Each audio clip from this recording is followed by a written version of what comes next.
Hello there. So on this video, I'm going to teach you how to cancel a direct debit on Monzo. So basically, please open the Monzo app, and as you can see right now, I'm currently filling out details to create an account. And while I'm doing this, I'm going to discuss how to cancel a debit or direct debit on Monzo. Okay, so first things first, of course, open the Monzo app, and with that one, you're going to see three options at the bottom. It should be right here, okay? And then click Payments. If you choose Payments right there, there should be three sections on the above section. Please click on schedule over that one, and then after clicking schedule, you should see a specific app that you want to cancel. For example, Netflix, or for let's just say YouTube Premium or Amazon Premium. Please click on the specific application you want to cancel a direct debit through.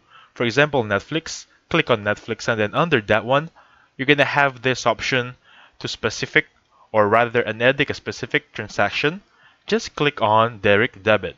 After clicking direct debit with that one, you're going to have less options right there where you can just choose aid payment or cancel debit. Simply click on cancel debit and you're good to go.